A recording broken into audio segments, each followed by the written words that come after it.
Chers frères et sœurs, bonjour et encore une fois, bienvenue à notre culte virtuel, les Phares Bukavu, une famille biblique en mission. C'est pour nous une grande joie, nous nous réunissons aujourd'hui et probablement la toute dernière fois où nous nous réunissons virtuellement à distance parce que le dimanche prochain, déjà nous nous réunissons physiquement. Et donc, prière d'être là, prière d'inviter nos amis et ça sera à 10h. Ne confondez pas à 10h30 comme nous le faisons, mais à 10h juste à les Phares Bukavu. Maintenant, là, comme il est de notre coutume, nous allons commencer par une courte méditation sur le royaume de Dieu. Notre thème de ce matin, le royaume de Dieu. Et je vais vous proposer d'utiliser les passages des Acte 26, verset 13, vers le milieu du jour, ô roi. J'ai vu en chemin resplendir autour de moi et de mes compagnons une lumière venant du ciel et dont l'éclat surpassait celui du soleil. Dans beaucoup de passages dans la Bible, Dieu s'identifie comme notre roi. Et nous rappelle même, il est venu vers nous en Jésus-Christ, Jésus qui est le roi pour toujours. Et je vous invite donc à penser, à méditer sur le royaume de Dieu en vous servant de ces textes. Pensez à la justice qui caractérise le royaume de Dieu, l'équité qui caractérise le royaume de Dieu. Et surtout, pensez sur la royauté de Jésus dans votre vie. Est-ce qu'il est celui qui commande? Et quand il commande avec amour. Il nous dirige vers sa volonté, une volonté qui tourne en notre faveur. Pensez sur toutes ces réalités et après je vais revenir pour la prière.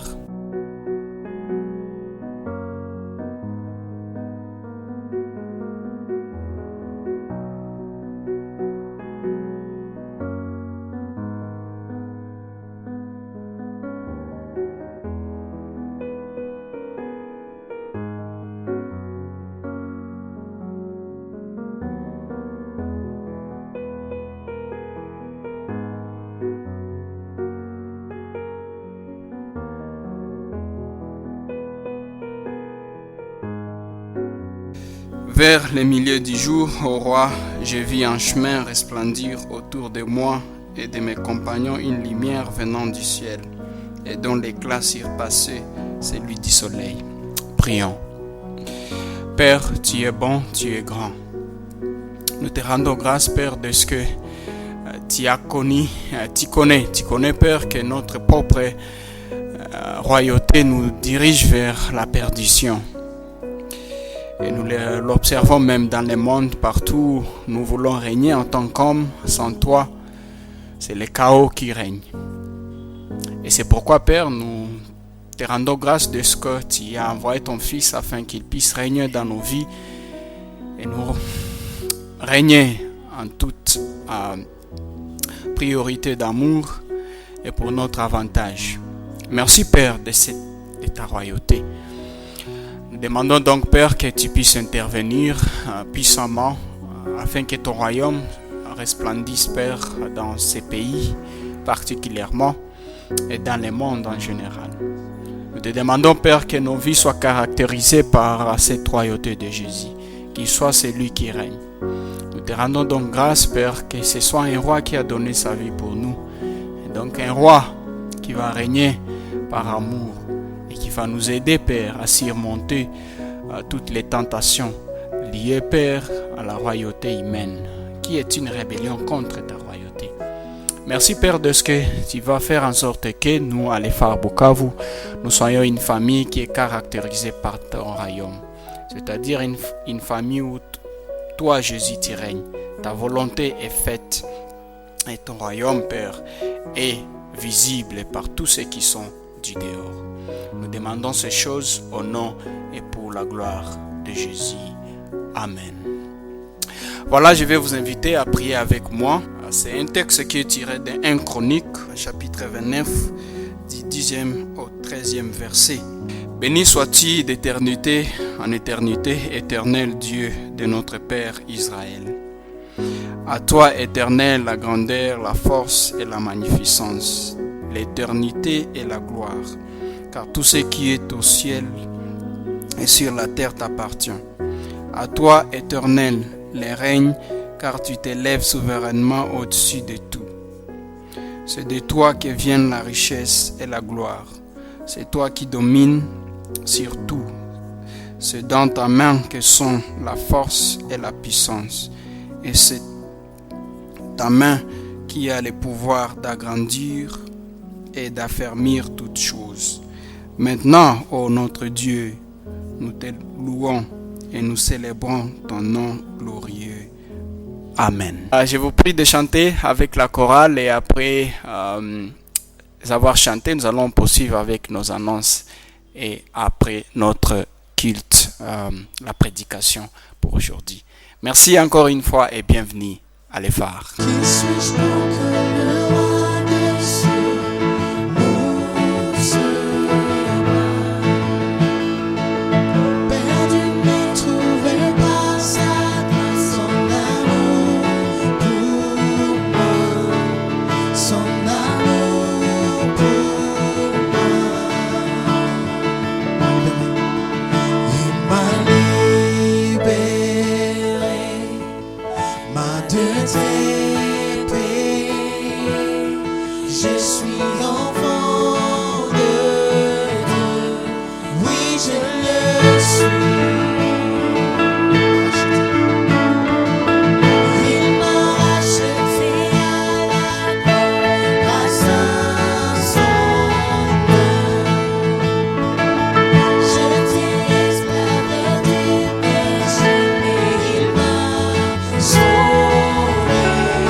Il m'a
Merci à Augustin pour ce moment de méditation. Merci aussi à la chorale de nous avoir conduits dans ce moment de chants, de cantiques et d'adoration à l'honneur de notre Dieu. Mon nom est Consolateur Jean pour ceux qui ne me connaissent pas. Et encore une fois, bienvenue à notre culte virtuel de ce dimanche 16 août 2020. Avant d'aller plus loin, ce que nous allons faire rapidement, c'est que nous allons commencer par nous rappeler qui nous sommes et c'est à quoi Dieu nous a appelés à être et à faire dans la ville de Bukavu, en récitant la vision de l'EFAR Bukavu que vous pouvez retrouver sur l'écran de vos appareils, soit téléphone, soit ordinateur portable. Lisons ensemble la vision de l'EFAR. À l'EFAR Bukavu, nous sommes une famille biblique à mission. Dieu nous a appelés au service de la ville de Bukavu pour sa plus grande gloire. Au travers de la Bible, sous la puissance du Saint-Esprit et une vie en communauté, la lumière de l'évangile de Jésus-Christ resplendira dans nos vies, conduisant ainsi à la transformation de notre ville. C'est ce à quoi nous croyons que Dieu nous a appelés à être et à faire dans la ville de Bukavu, dans la République démocratique du Congo, et en décidant de faire de l'EFAR votre famille spirituelle, c'est de ça que vous vous engagez à être et à faire là où vous vous retrouvez. Très rapidement, quelques annonces. Tout d'abord, l'Église tient à remercier toutes les personnes qui ont pris de leur temps pour nous joindre à Facebook pour prier avec nous. Vous vous souviendrez que nous postons chaque jour des prières et des dévotions, des prières à partir des 12 registres, des dévotions à partir des 15 registres, et nous tenons à dire merci à vous tous qui avez pris de votre temps pour prier avec l'Église et pour partager ces prières et ces dévotions. Deuxièmement, juste un rappel que nous continuons avec la lecture du livre Principe du Trésor. Nous sommes pratiquement à la fin de notre lecture. S'il vous plaît, ne manquez pas à la rencontre de jeudi dans les cellules pour la discussion, parce que c'est comme ça que nous serons en train de clore cette session de lecture du livre Principe du Trésor. Et enfin, une dernière annonce, c'est sûrement la plus importante, c'est que nous sommes en fin de retour. Comme vous savez, le président a levé les mesures de restriction et à partir de ce dimanche, aujourd'hui, la plupart des églises ont repris, mais nous tenons à vous dire que nous allons reprendre ce dimanche 23 août 2020, et ce serait bon si vous êtes là. Je ne peux pas m'imaginer la joie que nous aurions tous de nous retrouver ensemble, et de chanter, de louer ensemble Dieu et avoir le temps de se parler, parce que ça faisait longtemps que nous ne nous sommes pas réunis en tant que famille. Et ça sera une grande opportunité où nous allons tous nous réunir et apprendre les nouvelles des uns des autres et profiter de ces moments pour remercier Dieu et pour adorer Dieu. Donc c'est un rendez-vous à ne pas manquer. Permettez-moi d'insister sur le fait que de ne pas venir seul. Faites un effort pour venir avec quelqu'un. C'est dimanche, et pour rendre l'expérience de notre premier culte après le confinement plus agréable et encore plus mémorable pour la gloire de Jésus-Christ. Voilà tout comme annonce. Je vais prier et puis nous allons passer au moment d'écoute de la parole de Dieu. Père, nous te remercions parce que tu es notre Dieu, tu nous as gardés tout au long des moments de restriction, tu as cheminé avec nous et nous voilà pratiquement à la fin des restrictions, à la fin du processus de culte virtuel. Nous pouvons désormais nous rencontrer en tant que ton peuple, évidemment avec beaucoup de précautions et de prudence, mais n'empêche que ce sera des cultes physiques où nous aurons l'opportunité de nous voir et d'être en communauté physique, de manière physique, pour te louer, pour t'adorer et pour te rendre grâce. Nous demandons à ce Seigneur, alors que nous sommes en train de reprendre, que cette expérience devienne mémorable, et c'est là pour la gloire de Jésus-Christ, au nom duquel nous continuons à prier ainsi avec beaucoup d'actions de grâce et beaucoup de reconnaissance. Amen. Une nouvelle fois, bienvenue à ce culte du dimanche 16 août, qui est, comme vous le savez, le dimanche, le dernier dimanche avant que nous commencions nos rencontres physiques. Ce ne sera pas le dernier vidéo de nos cultes qui sera mis sur tous ces espaces, mais ce sera le dernier culte virtuel parce que nous allons recommencer nos cultes physiques déjà le dimanche 23 et nous attendons avec grande impatience d'être avec vous. C'est aussi la fin de la série d'enseignements dans ce petit livre, le principe du trésor, découvrir la joie de donner.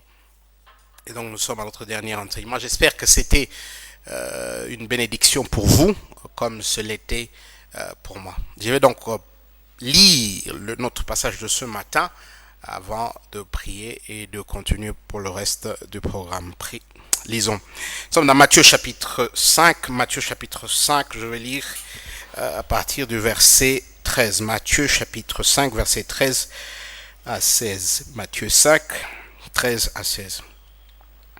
Vous êtes le sel de la terre, mais si le sel perd sa saveur, avec quoi la lui rendra-t-on? Il ne sert plus qu'à être jeté dehors et foulé aux pieds par les hommes. Vous êtes la lumière du monde. Une ville située sur une montagne ne peut être cachée. Et on n'allume pas une lampe pour la mettre sous le boisseau, mais on la met sur le chandelier et elle éclaire tous ceux qui sont dans la maison. Que votre lumière luise ainsi devant les hommes, afin qu'ils voient vos bonnes œuvres et qu'ils glorifient votre Père qui est dans les cieux. Prions. Seigneur, nous disons merci. Merci pour cette grâce que nous avons, cette faveur imméritée d'être appelés tes enfants, de nous réunir autour de ta parole. Ce privilège que nous avons d'utiliser des technologies pour parler aux gens qui sont à des milliers de kilomètres loin de nous, avec un sens de communauté et de communion fraternelle. Cette grâce que nous avons, que finalement cette période de confinement va vers la fin, que nous allons la semaine prochaine nous retrouver ensemble, encore en famille. Ta main de protection qui a veillé sur nous, nous avons eu certes des malades, mais nous n'avons perdu aucun d'entre nous. Ta main de réconfort qui a été avec ceux d'entre nous qui ont perdu les membres de leur famille ou des amis proches. Ta main de provision qui a veillé sur nous pendant ces moments difficiles, qui nous a donné à manger, un endroit où passer la nuit, des amis sur lesquels compter, ton esprit qui nous a accompagnés. Te dire merci pour la transformation qui a été la nôtre pendant ce temps. Nous avons eu beaucoup de moments pour penser, méditer sur ce qui s'est passé et ta voix que nous avons entendue nous rassurant que nous sommes tes enfants. Et encore ce matin, nous prions que tu nous aides à avoir une forte conviction de ce fait que nous sommes tes enfants, appelés à découvrir cette joie qui est la nôtre lorsque nous sommes pleins de libéralité et de générosité, comprendre le pourquoi de notre existence dans cette époque, dans cette région, et c'est là notre place dans le plan, ton plan souverain, afin que nous vivions pour la gloire de ton nom. Quel est notre désir? Vivre pour Jésus. Aide-nous donc. Nous avons ainsi demandé par son nom si merveilleux. Amen. Aujourd'hui, c'est le dernier enseignement dans cette série et nous parlons pratiquement de quel est le plan souverain de Dieu pour nos vies. Pourquoi nous sommes nés? Pourquoi nous existons à une époque comme la nôtre dans le grand plan de Dieu? Et le passage que nous avons, c'est celui de Matthieu, chapitre 5, verset 13 à 16, mais particulièrement le verset 16, où Matthieu nous rappelle et il dit que votre lumière luise ainsi devant les hommes, afin qu'ils voient vos bonnes œuvres et qu'ils glorifient votre Père qui est dans les cieux. C'est dans ces versets qu'il y a la réponse à cette question. Pourquoi nous vivons dans un temps comme le nôtre? Quel est le plan souverain de Dieu? Si vous avez eu la chance de lire le livre Principe du trésor, le petit livre que je vous ai montré, ou si vous aurez la chance de le lire, vous allez trouver que quelque part il parle d'Alfred Nobel. Tout le monde connaît le prix Nobel. Nous avons la chance dans ce pays d'avoir un prix Nobel, le docteur Mukwege, Denis Mukwege, un Congolais qui est le premier, un des rares Africains à avoir le prix Nobel. Et donc tout le monde au Congo comprend c'est quoi le prix Nobel. Le prix Nobel, c'est une récompense pour ceux qui ont donné leur vie pour le bien des autres. Et ce prix existe depuis un temps. Alfred Nobel, c'était lui l'initiateur de ce prix. Un jour, il est assis chez lui et il lit un journal français. Lui, il avait un frère qui s'appelait Ludwig et il lit qu'il y a eu un attentat et son frère est mort dans un accident à Paris. Et malheureusement, le journal qui écrivait a confondu Alfred et Ludwig et donc on a pensé que c'est Alfred qui est mort. Et donc il lit ce que les journaux écrivent sur lui. ce qu'on appelle un obituaire. Et donc Alfred lit dans un journal son obituaire. Et voici ce qui a été écrit. Le titre, c'était « La mort du marchand de la mort ». Le marchand de la mort est mort. Et après on écrit « L'homme qui s'était enrichi en aidant les autres à s'entretuer ». Cela l'a choqué. Il était choqué, Alfred, de savoir que c'est ça ce que les gens pensaient. Au fait, toute sa vie s'est résumée en ces quelques mots. Laissez-moi vous poser à vous aussi la question. Si vous mouriez aujourd'hui, qu'est-ce qu'on écrirait sur vous? Si vous mouriez aujourd'hui, qu'est-ce qu'on écrirait dans un journal de Bukavu? Qu'est-ce que les gens diraient autour de votre tombe? Ceux qui assistent à votre funérailles. Qu'est-ce que les gens diraient aux autres du quartier? Quelqu'un qui passe et qui dit qu'est-ce qu'il y a? Qui est mort là-bas? Et on dit c'est Nicolas qui est mort. Qu'est-ce qu'il dirait? Quelle description il donnerait à votre vie? Comment est-ce qu'il résumerait votre vie? Là, je sais que la majeure partie des gens qui nous suivent, vous êtes des jeunes, vous êtes peut-être dans votre adolescence, 18, 19 ans, je ne sais pas, vous êtes un peu plus jeune, dans la vingtaine, la trentaine ou la quarantaine, et vous ne pensez pas que vous allez mourir. Mais laissez-moi vous dire que la seule chose certaine dans votre vie, c'est que vous allez mourir. Vous ne savez pas si vous allez vous marier, vous ne savez pas si vous allez en faire des enfants, vous ne pouvez même pas savoir si vous allez terminer vos études, ça ce n'est pas certain. Ce qui est certain, c'est que le jour où vous êtes né, vous avez signé aussi à côté que vous allez mourir. La mort, c'est la seule chose qui est certaine. Alors quand vous mourrez, qu'est-ce que les gens vont-ils dire? Qu'est-ce qu'ils diront sur vous? Que vous étiez un père de beaucoup d'enfants, que vous étiez méchant, que vous tuez les autres pour avoir des moyens, qu'est-ce qu'ils diront? Et Jésus, dans ce passage, Matthieu 5, 16, nous dit, voilà c'est à quoi les chrétiens, les enfants de Dieu devraient aspirer. C'est d'être des lumières qui ont vécu pour la gloire de Dieu. Que nous soyons capables, que les gens disent, il a vécu, elle a vécu pour la gloire de Dieu. Qu'à notre mort, nous soyons célébrés, non pas pour les choses que nous avons faites pour nous-mêmes, mais pour les choses que nous avons faites pour Dieu. Et tel est mon but ce matin. Mon but, c'est de vous ramener pendant quelques minutes, pendant toutes les minutes où nous réfléchissons ici, pendant cette journée, pendant cette semaine qui vient, pour que vous réfléchissiez, vous vous dites, ok, est-ce que je vis pour l'essentiel? Est-ce que je vis pour les choses qui réellement comptent? Que vous ayez une transformation, comme Nobel l'a eu. C'est que tout d'un coup, il s'est rendu compte qu'amasser des richesses, ce n'était pas ce qui était important. Que peut-être servir les autres, c'était ce qui est important. Et peut-être que vous allez vous rendre compte que vous avez couru après toutes ces choses. Mais à la lumière de l'éternité, à la lumière de votre mort certaine, toutes ces choses ne valent rien. Et peut-être qu'il faut revenir sur le point de départ. Et vous dire comment est-ce que je vis une vie pour que quand je meurs, la gloire revienne à Dieu. Dans Matthieu chapitre 5, et ce sera notre premier point, c'est de vivre pour la gloire de Dieu. Notre deuxième point, nous allons revenir sur tout ce que nous avons dit en termes de récapitulation du principe du trésor. Et notre dernier point, c'est que nous allons essayer de mettre tout ça ensemble pour voir comment est-ce que ça peut nous aider dans notre vie en termes d'application. Donc notre premier point, vivre pour la gloire de Dieu et non pas pour nous-mêmes. Nous devons vivre pour la gloire de Dieu et non pas pour nous-mêmes. Il y a quelque part un désir chez les hommes de privatiser leur foi, de penser que ma marche avec Dieu, c'est un dossier privé avec Dieu, que les choses que je fais, je le fais en privé, c'est moi et Dieu, peut-être moi et l'Église et ça suffit. Mais l'évangile semble dire autre chose. L'évangile semble dire que non, il y a un aspect public à notre foi.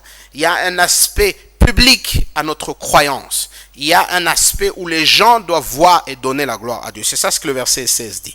Now, regardez, il y a 3 phrases dans le verset 16. Que votre lumière luise ainsi devant les hommes. 2. Afin qu'ils voient vos bonnes œuvres. 3. Et qu'ils glorifient votre Père qui est dans les cieux. Donc vous voyez, il y a 3 phrases, mais 2 idées, 2 grandes idées. La première idée, c'est qu'il dit que votre lumière luise devant les hommes. Que votre lumière, c'est-à-dire vous êtes des lumières. Et on le voit dans le verset 14, n'est-ce pas? Il dit vous êtes la lumière du monde.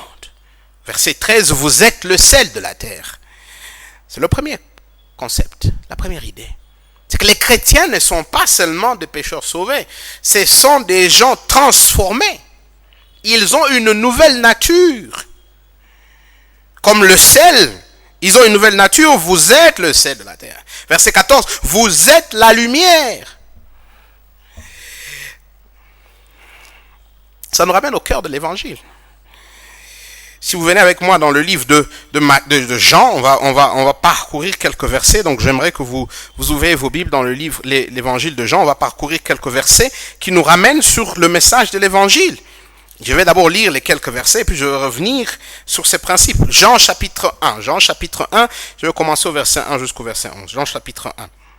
Au commencement était la parole, et la parole était avec Dieu, et la parole était Dieu. Elle était au commencement avec Dieu. Toutes choses ont été faites par elle, et rien de ce qui a été fait n'a été fait sans elle. En elle était la vie, et la vie était la lumière du monde. La lumière, lui, dans les ténèbres, et les ténèbres ne l'ont point reçue. Il y a un homme envoyé de Dieu, son nom était Jean. Il vint pour servir de témoin, pour rendre témoignage à la lumière, afin que tous croient par lui. Il n'était pas la lumière, mais il parut pour rendre témoignage à la lumière. Cette lumière était la véritable lumière qui, en venant dans le monde, éclaire tout homme. Elle était dans le monde a été fait par elle, et le monde ne l'a point connue. Elle est venue chez les siens, et les siens ne l'ont point reçue. Jean chapitre 3. Jean chapitre 3. Jean chapitre 3, verset 19. Jean chapitre 3, verset 19. Et ce jugement, c'est que la lumière étant venue dans le monde, les hommes ont préféré les ténèbres à la lumière, parce que leurs œuvres étaient mauvaises. Car quiconque fait le mal est la lumière et ne vient point à la lumière, de peur que ses œuvres ne soient dévoilées. Mais celui qui agit selon la vérité vient à la lumière, afin que les œuvres soient manifestes parce qu'elles sont faites en Dieu. Jean chapitre 8, Jean chapitre 8, Jean chapitre 8, verset 12. Jean chapitre 8, verset 12. Jésus leur parla de nouveau et dit, « Je suis la lumière du monde. Celui qui me suit ne marchera pas dans les ténèbres, mais il aura la lumière de la vie. » Jésus leur dit, « Je suis la lumière du monde. Celui qui me suit ne marchera pas dans les ténèbres, mais il aura la lumière de la vie. » Jean chapitre 12, c'est le dernier qu'on va lire. Jean chapitre 12, verset 46. Jean chapitre 12, verset 46. Jean 12, verset 46. Je suis venu comme une lumière dans le monde, afin que quiconque croit en moi ne demeure pas dans les ténèbres. Je suis venu comme une lumière dans le monde, afin que quiconque croit en moi ne demeure pas dans les ténèbres. De tous ces versets que nous venons de lire dans le livre de Jean, il est clair, n'est-ce pas? Il est clair que Jésus est la vraie lumière. Et que Jésus est venu dans un monde de ténèbres. La Bible, partout elle parle de ténèbres, elle donne l'idée du mal, l'idée du péché. L'idée de tout ce qui a rejeté Dieu. Parce que Dieu est lumière. Tout ce qui n'est pas de Dieu est ténèbres. Et donc la mauvaise nouvelle, c'est que le monde vivait dans les ténèbres. Et quand vous êtes dans les ténèbres, vous savez, vous ne savez pas marcher, vous ne savez pas où est la chaise, où sont les escaliers. Vous ne pouvez pas parce que vous ne pouvez pas voir, il y a les ténèbres, vous ne pouvez pas avancer. Se retrouver dans les ténèbres, c'est la pire des choses qui puisse arriver. Il vous faut la lumière pour aller de l'avant. Et cette lumière, elle ne vient pas de vous, non. Elle vient de Jésus. Jésus est la lumière. Et malheureusement, cette lumière en venant dans le monde, quand cette lumière est apparue avec la parole de Dieu pour montrer le chemin aux hommes, les hommes ne l'ont pas reçu, mais au contraire, les hommes l'ont rejeté. Et Jésus insiste, comme Jean le présente, que maintenant il y a deux types de vie. Il y a ceux qui marchent dans la lumière avec lui, et ceux qui rejettent la lumière. Et ceux qui marchent dans la lumière avec lui, ce sont ceux que Matthieu appelle ici, vous êtes la lumière du monde. Parce qu'ils marchent avec Jésus. Ils sont transformés à son image. Ils commencent à radier cette lumière. Un peu comme la lune. La lune n'a pas de lumière propre à elle. Elle reflète la lumière du soleil. C'est que la lune, en marchant à côté du soleil, reflète sa lumière. Et le chrétien en lui-même n'a pas de lumière qui lui est propre. Mais c'est cette lumière de Christ, du Fils de Dieu, qu'il reflète, qu'elle reflète. La première idée, c'est d'abord la nature de la transformation. Il est très clair que les chrétiens, que ceux qui ont mis leur confiance en Jésus, sont la lumière. Et comme une lumière, on ne la met pas sous le lit, on ne la cache pas. On la met là où tout le monde la verra. La question peut-être que je peux vous poser ce matin, êtes-vous de ceux qui marchent dans la lumière? Êtes-vous de ceux qui luisent, de ceux qui émettent la lumière? Êtes-vous de ceux qui ont accepté Jésus?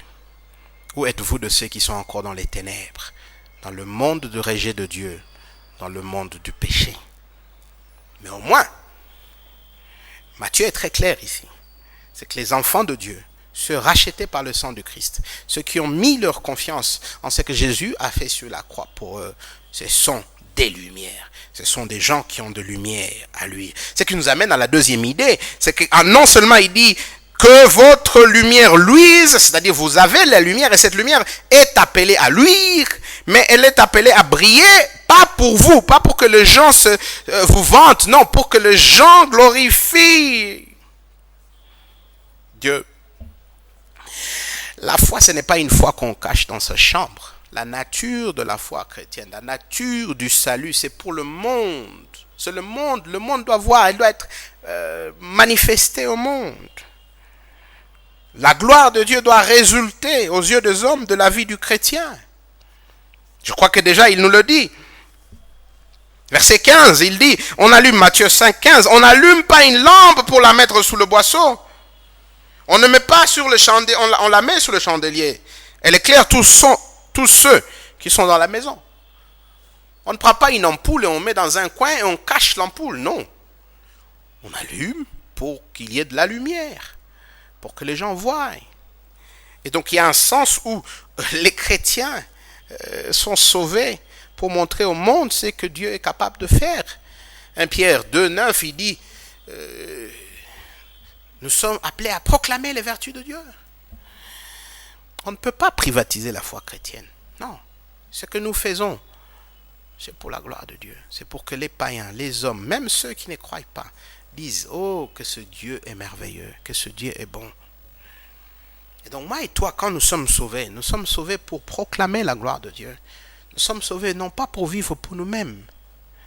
Dans 2 Corinthiens chapitre 5, Paul prévient sur ce principe et il dit, nous avons compris que nous ne vivons plus pour nous-mêmes, mais pour celui qui a donné sa vie pour nous. Du moment où vous devenez un chrétien, vous ne pouvez plus vivre pour vous-même. Vous ne vivez plus pour vos petits besoins, pour vos plans et vos calculs. Non, vous vivez pour Dieu. Vous vivez une vie qui doit apporter la gloire à Dieu. Tout ce que vous faites, ce n'est pas dans la perspective personnelle, c'est dans la perspective de Dieu. Le test, c'est toujours de savoir en quoi est-ce que ce que je fais apporte gloire à Dieu. En quoi est-ce que mon temps apporte gloire à Dieu? En quoi est-ce que mon argent apporte la gloire à Dieu? En quoi est-ce que mes relations apportent la gloire à Dieu? Tout ce que j'ai, tout ce que je suis, je le vis pour la gloire de Dieu, afin que les hommes voient et portent gloire à Dieu.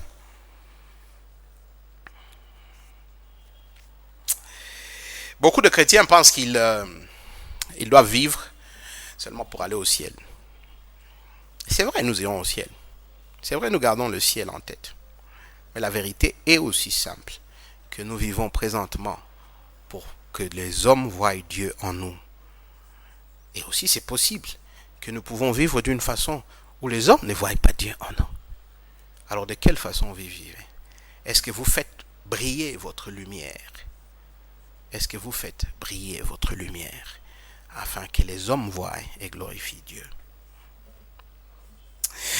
Quand nous avons lu le livre du principe du trésor, pour ceux qui l'ont lu, Randy Alcorn nous rappelle ce qu'il appelle 6 secrets importants pour comprendre ce que je viens de dire ici. Notre vie chrétienne, c'est pour la gloire de Dieu. Le premier principe qu'il nous dit, c'est d'abord de comprendre que tout ce que j'ai appartient à Dieu. Et là, nous pouvons lire ensemble 1 Chronique 29. Le livre de 1 Chronique, c'est dans l'Ancien Testament, 1 Chronique 29. Ce que Randy Alcorn fait, c'est qu'il nous résume pratiquement tout ce que la Bible nous enseigne sur le matériel. Et il résume en 6 points. Et je pense que c'est important pour nous de récapituler cela. 1 Chronique 29, je commence au verset 10. 1 Chronique 29. David bénit l'Éternel en présence de toute l'assemblée. Il dit, « Béni sois-tu d'éternité en éternité, Éternel Dieu de notre Père Israël. À toi, Éternel, la grandeur, la force et la magnificence, l'éternité et la gloire, car tout ce qui est au ciel et sur la terre t'appartient. À toi, Éternel, le règne, car tu t'élèves souverainement au-dessus de tout. C'est de toi que viennent la richesse et la gloire. C'est toi qui domines sur tout. C'est dans ta main que sont la force et la puissance. C'est ta main qui a le pouvoir d'agrandir et d'affermir toutes choses. Maintenant, ô notre Dieu, nous te louons et nous célébrons ton nom glorieux. David ici est très clair, tout nous vient de Dieu. La richesse, la gloire, le pouvoir, tout vient de Dieu. Dieu est souverain. C'est lui qui a créé le monde. Tout ce qui existe, c'est lui qui l'a créé. Il n'y a personne sur terre, bon ou mauvais, qui ait quelque chose qui n'émane pas de la souveraineté de Dieu. Et c'est important pour moi et vous de comprendre cela. Moi et toi, nous ne sommes que des gestionnaires. Nous ne sommes pas les propriétaires. Vous voyez, c'est l'erreur que tout le monde fait. C'est qu'on pense que l'argent que j'ai, c'est mon argent. Les maisons que j'ai, c'est mes maisons. Non. Et David le reconnaît. David, c'était un des hommes les plus puissants du monde, un des hommes les plus riches. Et pourtant, il reconnaît, il dit, c'est de toi que vient la richesse. C'est de toi que vient la gloire. C'est toi qui domines sur tout. C'est dans ta main que sont la force et la puissance. C'est ta main qui a le pouvoir d'agrandir et d'affermir toutes choses. Si vous pensez que les choses vous appartiennent, alors vous penserez que c'est vous qui êtes au centre. C'est vous qui décidez. Mais si vous comprenez que tout appartient à Dieu, ça changera votre attitude. Alors vous saurez que quand vous avez, c'est Dieu qui vous a donné. Et quand vous n'avez pas, c'est que Dieu a décidé que ce n'est pas bon pour vous d'avoir en ce moment-là. Et au moment opportun, il vous donnera. Ça ne vous empêche pas de travailler. Mais vous saurez que le fruit de votre travail, c'est aussi la provision de Dieu. Que Dieu pourvoit au travers votre travail. La deuxième chose qu'il dit, et là on le voit dans Matthieu chapitre 6, c'est que ce n'est pas seulement que tout me vient de Dieu, mais mon cœur se trouve là où je place l'argent de Dieu. Matthieu 6, 21. Matthieu 6, 21, il dit, dans Matthieu 6, 21, voici ce qu'il dit. Car là où est ton trésor, là aussi sera ton cœur. Là où tu investis, c'est là où tu as de l'intérêt. Là où tu mets de l'argent, c'est de ça que tu te soucies. Et donc, en quelque sorte, il nous dit, si tout appartient à Dieu, et que le principe, c'est que mon cœur va là où je mets l'argent, là où je mets mon trésor, alors, qu'est-ce que je fais? Je mets mon trésor là où il y a Dieu. Pourquoi? Parce que là où il y a Dieu, le ciel, c'est là où est ma résidence permanente. Hébreux 11, 16, c'est le troisième point. Hébreux 11, le livre d'Hébreux, chapitre 11, et le verset 16. Hébreux 11, verset 16. Mais maintenant, il en désire une meilleure, c'est-à-dire une céleste. C'est pourquoi Dieu n'a pas honte d'être appelé leur Dieu, car il leur a préparé une cité. Vous voyez, nous ne vivons pas ici pour toujours. Non, un jour, nous allons mourir. Je l'ai dit un peu plus tôt, je le dis maintenant. La probabilité que vous allez mourir, elle est de 100%. Si on revient 100 ans à partir d'aujourd'hui, nous sommes en 2020, si on revient en 2200, si on revient en 2120, si on revient en 2500, moi et toi, nous ne serons pas là. Personne d'entre nous ne sera pas là. Nous serons toujours morts, tous. Et la Bible dit, pour certains, ils iront au ciel être avec Dieu, et pour d'autres vers la perdition éternelle. Et donc, si j'investis là où je serai pour l'éternité, en tant qu'enfant de Dieu, c'est là où mon cœur sera. Et donc, puisque je vais mourir un jour, comment est-ce que je vis ma vie actuelle? Matthieu 6, 33, je cherche d'abord le royaume de Dieu. Matthieu 6, 33, il dit, cherchez premièrement le royaume et la justice de Dieu, et toutes ces choses vous seront données par-dessus tout. Randy Alcon nous a dit, je vis pour la ligne, non pas le point. Ma vie ici, elle est limitée. Certains d'entre nous vont vivre 20 ans, d'autres 30 ans, d'autres 40 ans, d'autres 60 ans. Ceux qui auront vécu longtemps vont vivre 100 ans, peut-être 150, qui sait. On n'a pas vu, on raconte toujours qu'il y a des gens qui vivent jusqu'à 150 ans, mais aujourd'hui, c'est vraiment compliqué. Mais c'est quoi 100 ans comparé à l'éternité? C'est quoi 100 ans comparé à 1000 ans? C'est quoi 100 ans comparé à 10 000 ans? C'est quoi 100 ans comparé à 100 000 ans? C'est quoi vivre 100 ans comparé à 1 milliard d'années? C'est rien, c'est un petit point. Et la ligne, elle est longue. Et l'éternité continue. Et donc, je serais bête si je pensais que toute ma vie, c'est ici. Mais Dieu me donne l'opportunité, pendant toute cette petite vie ici, de préparer la vie de l'éternité.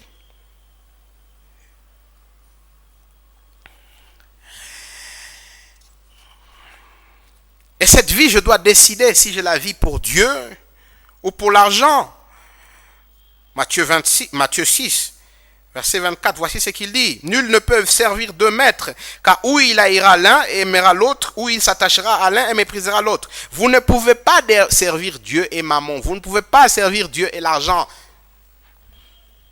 Vous voyez, quand on sert Dieu, on se libère de l'argent. On se libère de l'emprise du matérialisme. La générosité, c'est l'antidote contre le matérialisme. Parce qu'au fait, on est en train de déclarer que Dieu est notre roi. Que l'argent n'est pas notre roi. Que nous avons une patrie vers laquelle nous allons. Et nous vivons avec cette perspective du royaume. Que nous reconnaissons que tout appartient à Dieu. Que nous avons décidé d'investir dans ce qui compte, c'est-à-dire le ciel. Et quand vous avez compris tout cela, ça vous amène au dernier point que Randy Alcon nous dit. Nous le voyons dans 2 Corinthiens chapitre 8. Et je vais vous amener là-bas, 2 Corinthiens chapitre 8. C'est qu'au fait, je commence à me rendre compte que Dieu ne me donne pas des choses pour que je continue à amasser. Non, Dieu me donne des choses pour que je continue à investir. Dieu me bénit pour que j'augmente ma libéralité envers les autres. 2 Corinthiens chapitre 8. Verset 7, 2 Corinthiens 8, verset 7, voici ce que ça dit. De même que vous excellez en toutes choses, en foi, en parole, en connaissance, en zèle, à tous égards et dans votre amour pour nous, faites en sorte d'exceller aussi dans cette œuvre de bienfaisance. C'est que Paul est en train de dire à cette église, de même que vous voulez grandir dans votre foi, même de même que vous voulez grandir dans la prière, de même que vous voulez grandir dans l'évangélisation, grandissez dans la générosité. Ayez un objectif de dire, moi aussi je veux être libéral. Moi aussi je veux utiliser plus de mon temps pour la gloire de Dieu. Je veux utiliser plus de mon argent pour la gloire de Dieu. Que si cette année je donnais $1, je veux donner 5. Parce que je veux exceller. Je veux être excellent. Je veux vivre pour l'éternité. Je veux vivre pour le royaume. Je ne veux pas être sous le joug du matérialisme. Parce que je comprends que tout me vient de Dieu. Voilà 6 principes que nous avons étudiés jusqu'ici, qui nous permettent, ensemble avec ce principe que nous sommes appelés à vivre pour la gloire de Dieu, de nous poser maintenant la dernière question pratiquement, c'est que comment est-ce qu'on vit pour la gloire de Dieu en ce temps? Beaucoup d'entre nous, nous pensons que nous n'avons rien. Mais la vérité, c'est que toutes les statistiques indiquent que nous vivons dans une période mondiale qui a plus de richesse que tout ce qui s'est passé dans le temps. Vous conviendrez avec moi que nos arrière-grands-parents n'étaient pas comme nous aujourd'hui. Nous avons accès à beaucoup de choses. Beaucoup d'entre vous me suivent déjà sur Internet. Vous avez accès à des smartphones, vous avez accès à des téléphones Android, vous avez accès à Internet. Beaucoup de gens avant nous n'ont pas eu accès. C'est-à-dire, nous sommes dans une période où c'est vrai, nous n'avons pas tout ce que nous aimerions avoir. Mais la vérité, c'est que beaucoup d'entre nous, nous avons beaucoup plus que d'autres n'avaient. Et donc, comment est-ce que nous utilisons ce que nous avons pour la gloire de Dieu? Comment est-ce que nous vivons une vie de générosité pour la gloire de Dieu? Comment est-ce que nous faisons luire notre lumière pour la gloire de Dieu? C'est d'abord comprendre 4 choses. La première, c'est que quand je suis généreux, quand je donne, je glorifie Dieu. Je fais que les gens trouvent que Dieu est bon. La générosité glorifie Dieu. C'est que tout d'un coup, les gens se posent la question de savoir qu'est-ce qui rend des hommes et des femmes égoïstes et qu'est-ce qui les change tout d'un coup en des personnes altruistes. Qu'est-ce qui fait que des gens qui ne pensaient qu'à eux-mêmes, qui ne pensaient qu'à amasser les choses du monde, qui ne pensaient qu'à être au-dessus de tout le monde. Qu'est-ce qui fait que ces gens, tout d'un coup, ne pensent plus à amasser, mais ils pensent aux autres. Ils pensent à aider les autres, à sortir les autres de leurs problèmes. Ils utilisent même tout ce qu'ils avaient amassé pour les biens des autres.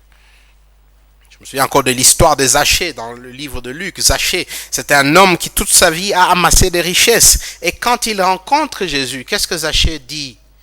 Zachée dit, aujourd'hui, je donne la moitié de ce que j'ai aux pauvres. Voilà cet homme qui passait toute sa vie à amasser les choses. Et à la fin, il dit, je donne la moitié de ce que j'ai aux pauvres. Qu'est-ce qui fait ces changements-là, si ce n'est que Dieu? Les hommes ne peuvent pas produire ces changements. Moi et toi, nous ne pouvons pas produire ces changements. Il n'y a que Dieu qui puisse produire ces changements. Et donc, chaque fois que les chrétiens luisent, chaque fois que les chrétiens font luire leur lumière, la gloire va à Dieu, puisque le monde regarde, le monde dit, il n'y a que Dieu qui puisse faire que des égoïstes vivent des vies altruistes. Parce que cette même générosité affirme que maintenant nous ne sommes plus soumis à l'argent, nous sommes soumis à Jésus. Que pour nous, ce qui importe, ce n'est pas le matériel. On en a besoin pour vivre, mais ce n'est pas ça ce qui importe. Ce qui importe, c'est Jésus. Notre Seigneur, c'est Jésus et non pas l'argent. Notre Seigneur, c'est Jésus et non pas le monde. Cette même générosité devient un acte d'amour. Tu aimeras ton Dieu, tu aimeras ton prochain. C'est un acte d'amour envers le prochain. C'est un acte d'amour d'abord envers Dieu. J'aide mon prochain parce que j'aime Dieu. Et en dernier lieu, Jésus lui-même dit, il y a plus de bonheur à donner qu'à recevoir. Quelque part dans la générosité, quelque part dans l'altruisme, il y a un bonheur qu'on n'a jamais en gardant des choses pour soi. Un bonheur qu'on a uniquement quand on donne, quand on vit pour Dieu. Et donc nous, en tant que chrétiens, qu'est-ce que nous faisons? Nous sommes généreux. Et je vais parler ici particulièrement de la générosité de notre argent. Nous donnons de notre argent. Pourquoi? Parce que nous comprenons que c'est l'argent de Dieu, ce n'est pas le nôtre. Que nous ne sommes que des gérants. Nous comprenons que Dieu nous a bénis pour que nous soyons des ponts au travers lesquels ces bénédictions affluent dans les vies des autres.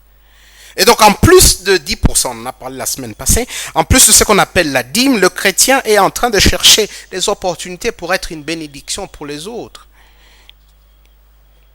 Et moi et toi, donc chaque fois quand nous donnons, nous ne disons pas, ces gens me dérangent. Au contraire, nous donnons et chaque fois nous nous réveillons le matin et nous disons, Seigneur, fais que je sois une bénédiction pour les autres. Évidemment, Dieu peut faire que je sois une bénédiction en leur parlant des belles paroles, en les encourageant, en encourageant leur cœur, en leur parlant de Jésus, mais Dieu aussi fera que je sois une réponse à leurs prières. Ils n'ont pas à manger et ils sont en train de prier, Seigneur, donne-nous à manger. Et ce jour-là, Dieu met dans mon cœur. Il me rencontre et je suis généreux. Je ne m'accroche pas à des choses. Je leur donne, je dis, prenez. Et je deviens une source de bénédiction pour eux. Je deviens la main de Dieu dans leur vie. On s'engage à soutenir le royaume de Dieu, l'œuvre de Dieu, le ministère de Dieu. Paul écrit aux Philippiens et il dit, je me réjouis que vous soyez des partenaires avec moi dans l'œuvre de l'évangile. Nous tous, nous ne sommes pas appelés à être à temps plein au travail de Dieu. Nous ne sommes pas tous appelés à être des évangélistes, ni des pasteurs à temps plein. Il y en a qui, eux, seront des évangélistes dans leur travail, dans leur commerce. Mais nous sommes tous appelés à contribuer à l'œuvre de Dieu, au temple de Dieu, à faire avancer le travail de Dieu. Paul dans Romains 10, il dit, comment est-ce qu'ils entendront la parole de Dieu si on n'envoie pas quelqu'un leur prêcher? Et comment est-ce que quelqu'un ira le prêcher si cette personne n'est pas envoyée? Et donc certains d'entre vous ne seront pas des missionnaires, certains d'entre vous ne seront pas des pasteurs, mais vous serez des missionnaires parce que votre argent paiera pour les missionnaires, votre argent paiera pour les pasteurs, votre argent paiera pour soutenir l'œuvre de Dieu. Vous serez aussi partie du royaume de Dieu parce que votre argent, votre matériel, vous serez des partenaires. Comme dans une affaire, il y en a un qui sait comment on fait le commerce, il y en a un autre qui y met son argent. Vous serez de ceux qui investissent dans le royaume de Dieu. Laissez-moi donc poser quelques questions en guise de clôture de notre série d'enseignements. Dans le livre que vous avez reçu, il y a toute une série de questions à la page À la page 115, à partir de la page 115, il y a 31 questions et j'espère que vous prendrez ces questions au sérieux. Il y a un engagement financier, page 115, que j'espère que vous allez lire et signer. Prenez le temps, il y a un endroit où vous pouvez faire avec un témoin. Le témoin peut être, si vous êtes marié, votre mari, votre femme, si vous n'êtes pas marié, peut-être un ami proche, quelqu'un qui vous gardera rédevable. Vous pouvez lire cet engagement financier où vous reconnaissez que tout appartient à Dieu, où vous reconnaissez que vous allez donner de tout ce que vous avez, 10%. Vous reconnaissez que le reste de tout ce que Dieu vous a donné, vous allez le mettre à son travail, où vous reconnaissez que vous n'allez rien apporter. Quand vous allez mourir, vous n'allez rien apporter. Et donc, vous voulez l'utiliser pour la gloire de Dieu. Ou vous vous engagez à être continuellement dans la prière, à demander à Dieu de vous montrer comment est-ce qu'il veut que vous les servez. Il y a 31 questions pour vous aider dans votre libéralité. Je vous encouragerai à lire ces questions. Je vous encouragerai à remplir cet engagement. Mais n'empêche, je vous pose 3 questions. La première, après avoir entendu tous ces enseignements, après m'avoir entendu aujourd'hui dire que tout ce que nous avons, c'est pour la gloire de Dieu. Toute notre vie chrétienne, ce n'est pas du privé, c'est du public. Quel sera votre engagement aujourd'hui? Quelle sera votre décision aujourd'hui? Là, je ne connais pas. Est-ce que vous donnez votre dîme? Je ne sais pas. Est-ce que vous donnez généreusement à ceux que Dieu envoie sur votre chemin? Je ne sais pas. Vous gagnez combien? Je ne sais pas. Vous avez un travail, vous n'avez pas? Je ne sais pas. Ce que je sais, c'est que Dieu dit que vous ne pouvez pas dire que vous n'avez rien. Je me souviendrai de cette dame qui va au temple et qui donne une toute petite pièce. Et Jésus dit, elle a donné plus que tout le monde. Pourquoi? Parce qu'elle a donné tout ce qu'elle avait dans sa pauvreté. Donc la question, ce n'est pas d'être riche ou d'être pauvre. La question, c'est est-ce que je donne à Dieu? Même dans ma pauvreté. Je me souviens encore d'une histoire d'un couple qui était pauvre, très pauvre. Et il n'avait que quelques poules, 2-3 poules à la maison. Pourtant, ils sont venus à connaître Jésus. L'évangile de Jésus est entré dans leur cœur. Vous savez ce qu'ils ont fait? Ces gens, ils vivaient des œufs. C'est-à-dire, la poule pondait des œufs le matin, ils vendaient les œufs du matin, et puis ils achetaient la nourriture pour midi. Et c'est que la poule pondait l'après-midi, ils allaient encore vendre à la boutique les œufs, et ils mangeaient le soir. Et ce couple a décidé qu'une fois la semaine, ils allaient vendre les œufs. Et ce soir-là, ils n'allaient rien manger parce qu'ils voulaient donner à Dieu. Ils étaient pauvres. Ils n'ont pas dit je n'ai rien. Non, ils ont dit qu'est-ce que j'ai? Je n'ai que 2 œufs. Alors je vais vendre ces œufs. 3, 4, je ne sais pas. C'est rien. Et je vais le donner à Dieu. Aujourd'hui, un œuf coûte, je ne sais pas, 500, 600, 700 francs. Et s'ils avaient 4 œufs, nous sommes en train de parler ici de 3000 francs, peut-être 6000 francs par jour. Mais ils se sont dit ce jour-là, on ne mange pas. Ce jour-là, nos 1000 francs, nos 2000 francs, on le garde. Parce que ce n'est pas le montant qui compte, c'est l'engagement. C'est la reconnaissance que mon Seigneur, c'est Dieu. C'est mon Seigneur, c'est Jésus. Le Seigneur de ma vie, le roi de ma vie, c'est Jésus, ce n'est pas l'argent. Et que c'est vrai, je veux donner. Comme cette femme, elle a donné tout ce qu'elle avait. Et ce jour-là, elle est rentrée, elle a peut-être bu de l'eau. Elle a fait sa prière, elle a dormi. Et Dieu a dit, c'est celle-là qui a donné plus que tout. La clé, ce n'est pas le montant que vous donnez.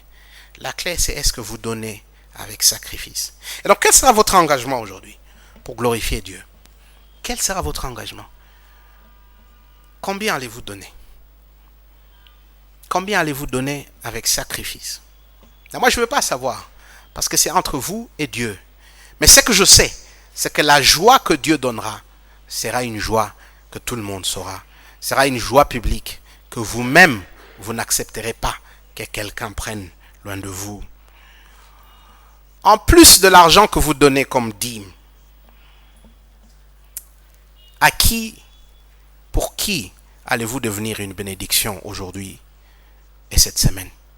Vous voyez, beaucoup de chrétiens, quand ils se réveillent le matin, ils ont toute une liste de choses qu'ils aimeraient voir que Dieu fasse pour eux. Ils pensent qu'à eux, ils ne pensent jamais comment eux peuvent être utilisés comme des outils de Dieu pour bénir les autres. Genèse chapitre 12, Dieu dit à Abraham, je ferai de toi une grande nation. Mais il dit, au travers de toi, je bénirai les autres. Dieu nous bénit pour que nous devenions de bénédiction pour les autres. Non pas pour que nous devenions des goulots d'étranglement. Non, Dieu nous bénit pour que nous devenions de bénédiction pour les autres. Et donc vous, si Dieu doit vous bénir aujourd'hui, si Dieu va vous bénir pour le reste de l'année, c'est pour que vous soyez une bénédiction pour qui? Alors pourquoi chaque matin, quand vous vous réveillez, pourquoi vous ne dites pas à Dieu, Seigneur, aujourd'hui je veux être une bénédiction pour quelqu'un. Montre-moi qui cette personne sera. Aujourd'hui, je veux être une réponse à la prière de quelqu'un. Aujourd'hui, je veux être quelqu'un qui vient en aide financièrement, matériellement aux autres. Je veux développer un cœur de générosité.